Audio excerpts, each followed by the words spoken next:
Muri yeZimbabwe tinokuchingamidzai zvekare kune chimwe chirongwa pano paZim Facebook Secrets and Confessions. Tadzoka zvekare nemamwe mamessages. Zvakangooma hazvo veduwe. Pane imwe message iyo yandakatumidzirwa ichibva kuna mukoma vedu. Hanzi makadii zvenyu mukoma, ndinokumbirawo kuti munge muchindiposterawo nyaya yangu makavigwa chitupa changu. Pari zvino ndiri murume uye zvekare ndina makore 42 years ekuberekwa. Pazvakaitika zvinhu izvi ndainge ndichiri ne 24 years. I was an intern at that time at our company. I was just a broke office guy. Makare muno muHarare. Saka there was one of our colleagues who passed away. For ours was a very big company at that time. Saka since ndainge ndichishanda pahead office ndakabva ndachizonzi ndaifanira kuti ndinge ndichizofamba ndichicollecta mari dzechema. Umwe neumwe anenge abvisa mari yaanenge abvisa ndaifanira kuti ndinge ndichizonyora mubhuku ndapedza kuita saizvozvo. Since I was the youngest one, vakabva vanditi unofanira kuti unge uchizoenda uchinoita drop off. Ndaifanira kuti ndinge ndichizodhiraivha kubva muHarare ndichienda kwaMurewa. Saka mistake yandakaita mukoma ndeyekuti ndakazofamba nemukadzi wangu. At that time tainge tichiri mukomana nemusikana. Dambudziko rainge riripo pamusikana wangu nderekuti aida mari, like kutomunyenga kwandakatomuita ndichizokwanisa kuzotomuhwina. This was after ndatotanga kutoshanda. Ndakatanga kumupfimba kubva apo pandainge ndichitori kuuniversity, achitondiramba ndichitomuona achitodanana nevamwe varume vainge vaine mari dzavo, achitondiudza kuti handingambodi munhu anoenda kuuniversity ini asina kana mari yaanokwanisa kundipa. Unokwanisa here kundichengeta? And zvechokwadi ipapo ndainge ndisingatokwanisi kumuchengeta zvachose because mari ndainge ndisitomborina. Saka akanditi ndinokwanisa kukumirira, but kana ndichiti ndinokwanisa kukumirira ziva kuti ndinenge ndakamira asi ndiinewo vamwe vanhu avo vandinenge ndichifambidzana navo because ndiri munhukadzi kaini ndine maneeds. Kupera kwemwedzi pane zvandinenge ndichifanira kuti ndinge ndichizvitengera. Saka kana ndikangomirira iwewe chete, which means kuti ndinofa nenzara ka. Ndikabva ndamuti it is okay, unokwanisa hako kuita zvaunenge uchinzwa kuda, but the pain mukoma that I used to feel, it was a lot. Uchiziva kutoti munhu unomuda ende iye ari kuti akakumirira but ari busy kudata vamwe varume, ende ndichitoona kutoti varume ava vaari kudanana navo there is no ways kuti ndingati ainge asingarare navo. Aingoti no, kungodanana zvedu, tinongodanana chete, but hapana zvimwe zvinhu zvatinoita. But it was obvious, I could see kuti nedzimwe mhinduro dzaaipota achindipa ndaitoona kutoti anenge achitorara navo varume ivavo. Fast forward, ndakati ndava kushanda saintern, ndipo apo pandakabva ndachizomunyepera ndikamuudza kuti ndainge ndatowana basa, and thank God kuti ndakabva ndachizotongotanga kushanda permanently. But this was after that incident iyo yakaitika yekuti ndakazonoba mari dzechema. So ndakati ndichifamba naye ndichicollecta mari dzechema, the demands mukoma akatanga kudimanda zvimwe zvezvekuti aitoona mari iyo yandainge ndiinayo. Ndikamuudza kuti aiwaka mari yacho yainge isiri yangu, and mari iyoyo ndaitofanira kutoti ndinge ndichinoisiya kwaMurewa. Akati hakuna zvinhu zvakadaro, kana uchida kuti ndinge ndichirara newe ndipe mari. Saka akabva achizodhimanda mari yakawanda. Ndikati mari yauri kuda yakawandisa, hazviite kuti ndinge ndichibvisa mari yakawanda kudaro, ko kana kuri kunzi zvikazoonekwa kuti ndaba mari ndinozoita sei? Ndinokwanisa kudzingwa basa. Akabva anditi no, hazvinetse, tisati taenda kwaMurewa. Ndikati uri kuda kuenda neni? Akabva atonditi ndinoenda newe, then tinozotsvaka kana pachiloji patinenge tichifanira kuti tinge tichizombonorara, ndobva ndachizorara newe kana ukandipa mari. Ndikabva ndati it is okay. Saka takabva tachizoenda kumba kwavo, ndokubva tatogara murumu make, ndokubva achizobvarura mapeji aya awo andainge ndakanyora mazita evanhu vainge vapledja mari dzavo dzechema. Ndokubva tachizotanga kunyora patsva mazita. Taiti kana kuri kunzi munhu anenge abvisa $200 because ipapo pakabviswa mari, zvekurevesa mari yainge iripo mukoma yainge yakawanda zvisingaite. Saka taiti kana munhu abvisa $200 then tobva tanyora kuti 120, imwe yacho tobva tachizoisa pasaidhi. Mari idzodzo mukoma dzose dzatakatora handina kana chandakamboita, akangondipa shoma but zhinji yacho ndokubva achizoitora mari. Saka ndozvakaitika mukoma Nashe. Ipapo patakaba mari yechema inini nemudzimai wangu takazoenda kwamurehwa. Zvechokwadi she kept her promises, tikabva tachizorara tose tikazodzoka zvedu. Patakadzoka mukoma ndokubva tachizongoramba zvedu tichienderera mberi nekufambidzana kusvika tichizonoroorana. Saka zvava kuitika mukoma Nashe ndingangoti zvakatanga about 3 years ago. Mwana wedu mukoma akangodonha ari kubasa, like anongoitawo zvima piece job but she's still in college. Akati ari kubasa, ndikabva ndachizofonirwa namai vake vakati zvanzi mwana ari kunzi adonha kubasa, saka atomhanyiswa aendeswa kuchipatara. Ndakati ndichidhiraivha ndichienda kuchipatara kuti ndinosangana navo kuchipatara tinge tichiona mwana, ndakangonzwa voice mukoma remurume uyo ane mari yake yechema yatakadya. Akangoti hamusati mati kusvika maenda kuhama dzangu mukanondikumbira ruregerero. So ndakazoudza madhamu vakati it is okay, tinokwanisa kuenda because mari tainge tagara zvedu tiinayo. Ndakarota zvekare hope murume weyo achitoseka achiti ya munofungidzira kuti makangwara, mari yamakadya kare iyoyo ndo mari yamuri kufungidzira kuti ndo yandiri kuda. Kwete, ndiri kutoda mombe. Iye ari kuti anoda mombe dzinokwana idzo kuita 20 mukoma. Nemudzimai wangu we can only afford maybe roundabout maybe 10 kana kuti 9. 20 mukoma, for us it will be too much. Tinosara tisisina kana chatinenge tiinacho. Apa manje tinenge tichifanira kutoti tinge tichitozivisa veukama kuitira kuti vange vachizotibatsira. Saka ndonyaya yangu iyo yandiunza pano mukoma Nashe. Ngozi zvechokwadi dziriko, and kana ukanzi wapara ngozi unotambudzika. Pari zvino mwana wangu ari kurwara, saka ndanga ndichitodawo kutoti mhuri yeZimbabwe inge ichindibatsirawo nemazano, uye zvekare kana muine vanhu vamunoziva personally, manumbers amunokwanisa kundipa so that ndige ndichiendako ikoko. Chandiri kuda mukoma, ndiri kungoda kupiwa mushonga wekuti kana ndozotaura nehama dzangu veukama vanokwanisa kuzonzwisisa. Vedare ndo message iyo yandakatumidzirwa ichibva kuna mukoma vedu avo. Zvakangooma hazvo vedu we. Zvinhu zvakaitika vaine 24 navo vava kuma 40 something.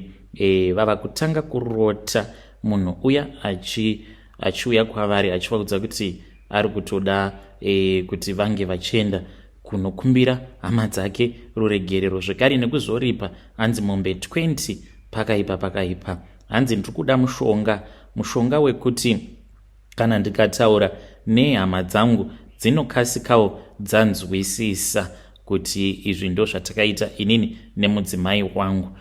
Zvakangooma hazvo vedu we. Rekedzai tibva taenda panyedu inotevera. Nyedu inotevera yakamira sekudai so. Hanzi makadi zvenyu mukoma, ndinokumbirawo kuti munge muchindiposterawo nyaya yangu makavika chitupa changu.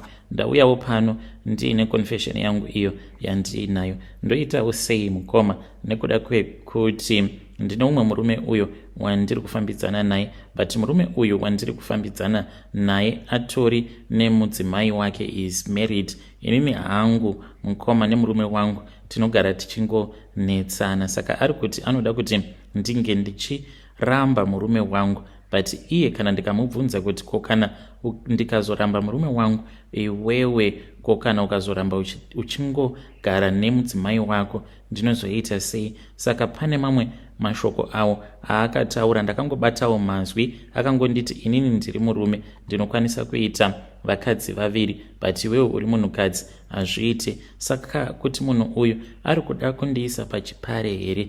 Zvinoita here nhai mhuri yeZimbabwe kuti ndoramba murume wangu after that ndobva ndachizoiswa pachipare? Kune vose vachandibatsira ndichakutendai chaizvo. Kune avo vachandijaja, aiwa, you can judge me nekuti hamusi kuunderstandawo masituation acho, asi please when you post my story ndiudzeiwo, ndichange ndichizotevererawo ndiri mucomment section. Vedari ndo message iyo yandakatumidzirwa ichibva kuna vanzvadzi vedu avo. Ngatizamei kuti tinge tichitaura navo vanzvadzi vedu mucomment section.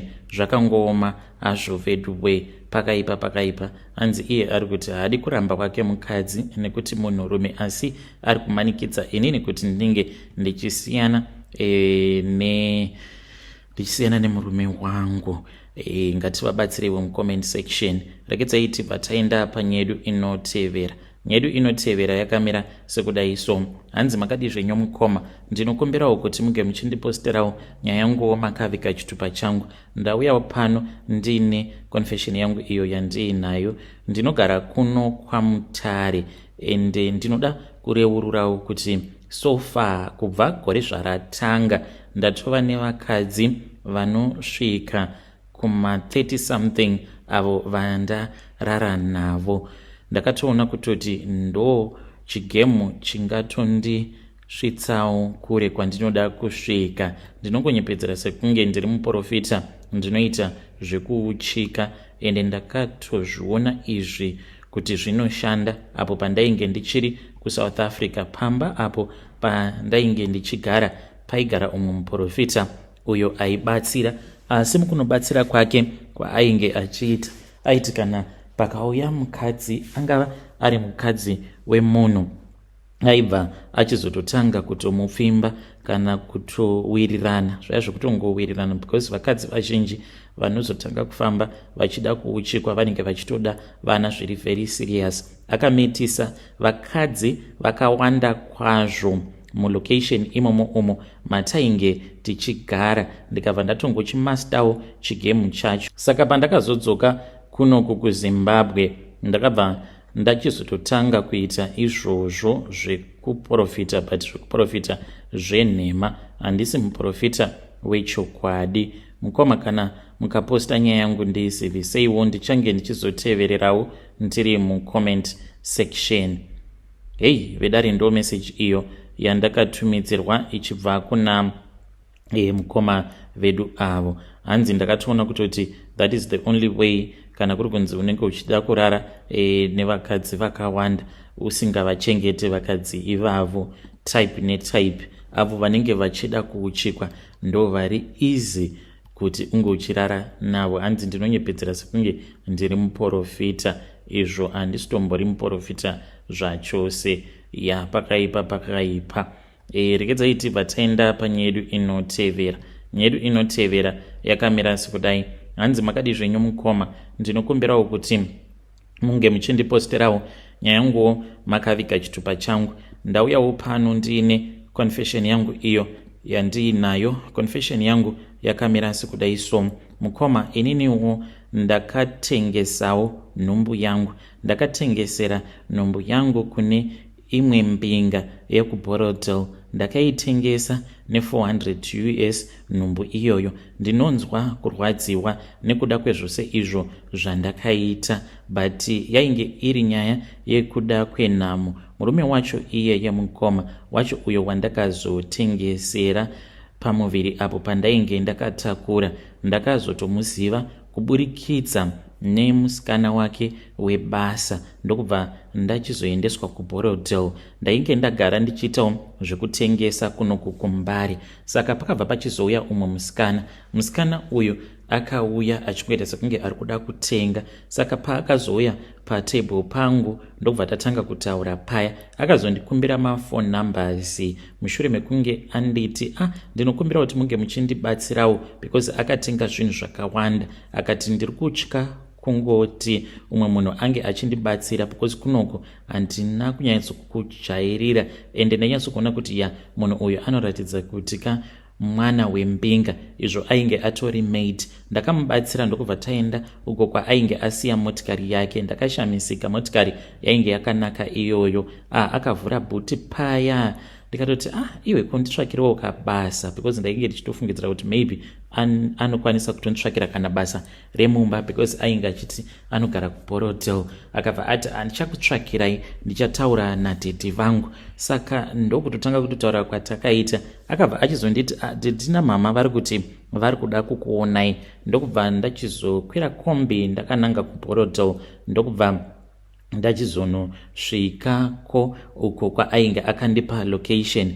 Ndikatopinda paya ndokubva tatotanga kutokurukura. Saka tichitaura saizvozvo ndopandakabva ndachizotorealize kuti ko musikana webasa. Ini ndaitofungidzira kuti zvimwe kuda ainge atori mwana wepo, because aita kuluka the part zvechokwadi. Ndikatoti kana ndikawana basa nyangwe zvichivhenda ndinosiyana nazvo. Saka vachitaura neni vakabva vati vainge vachida kundipa mablessings. Ndo matauriro acho awo avakaita. Vakati we want to give you some blessings, but zvinotoda iwe uchitotishandira. Tikabva tatanga kutaura paya mukoma vakabva vatanga kundipa mari like 400. Iyo i400 yavakazondipa zvavo mushure mekunge tawirirana, but mari chaiyo iyo yavainge vachindipa yainge yakawanda, because vakandipa mari a lot of times ndisati ndazoudzwa nhau yacho yavainge vachida kuti ndinge ndichivabatsira nayo. Saka vakandiudza kuti chinhu chavo chavanoshandisa havana kuti chikwambo. Vakangoti tine chimwe chinhu chedu panapa chatinoshandisa, uye zvekare nekuma-mine, because vane ma-mine.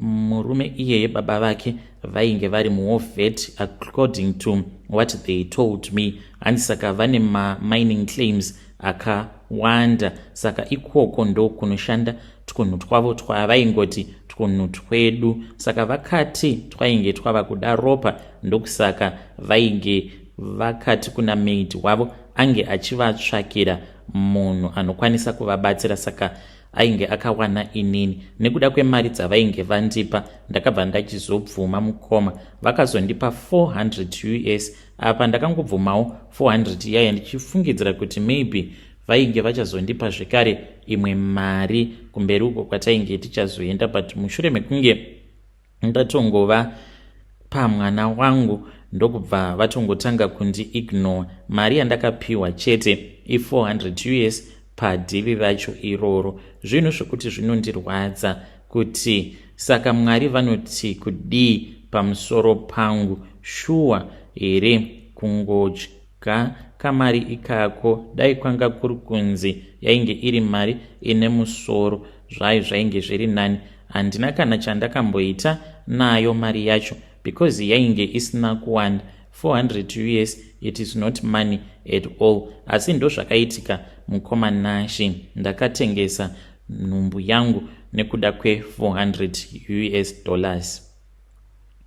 Vedare ndo message iyo yandakatumidzirwa ichibva kuna vanzvadzi vedu avo. Zvakangooma hazvo vedu we. Hanzi ndakatengesa pamuviri pandainge ndiinapo nekuda kwe$400 US. Hanzi I regret a lot, and ndinogara ndichizvibvunza kuti saka Mwari vanoti kudii nekuda kwezvandakaita. Ngatitaurei navo mucomment section. Regedzai tibva taenda panyedu inotevera. Nyedu inotevera yakamira sekudai so. Hanzi makadi zvenyu mukoma, ndinokumbirawo kuti munge muchindiposterawo nyaya yangu makaviga chitupa changu. Ndauyawo pano ndiine confession yangu iyo yandiinayo mukoma.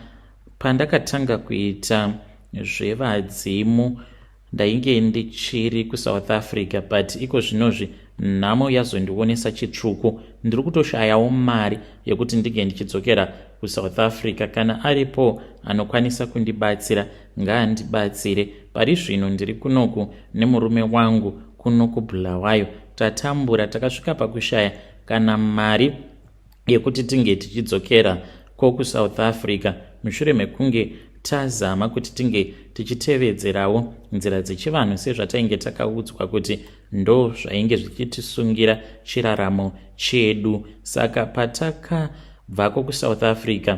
This was after ndajoina rimwe grupu iri rinotungamirirwawo neimwe n'anga irimo muJoburg. Saka ndokubva ndachizoudza murume wangu kuti ndainge ndajoina rimwe grupu. Murume akabva ati it is okay, naiyewo akabva ajoina. Takabva tachizotanga kudzidziswa kuti munhu kana uchinzi uri kupira unopira sei uye unozvifambisa sei. Ndipo apo patakabva tachizodzoka kunoku kuZimbabwe. Takasvikira hedu kunoku kuBulawayo, but taipota tichienda kuHarare, tichienda kunenge kuine mapira sezvo paine vakarambawo vemumhuri kuti tinge tichiita mapira.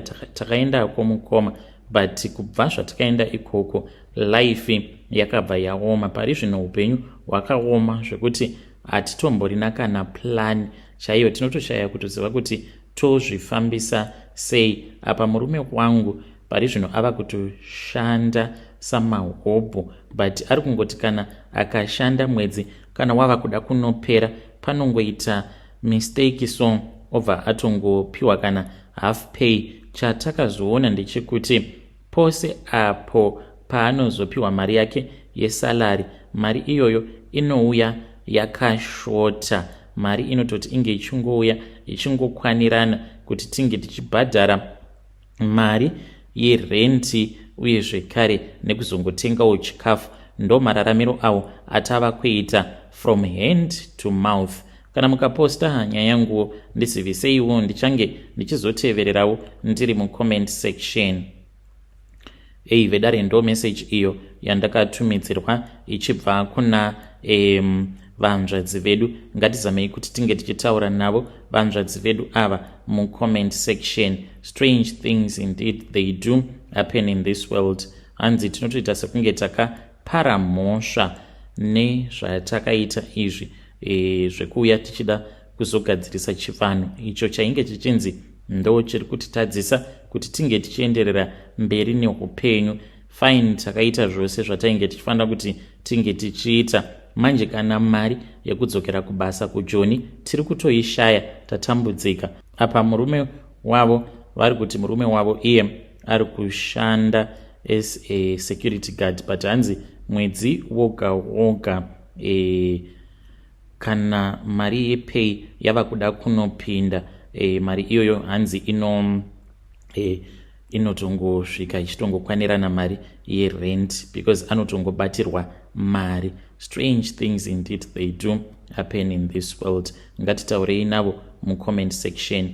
Zvakangooma azvo vedu we. Ngatisanganei zvekare mune zvimwe zvirongwa zvinotevera.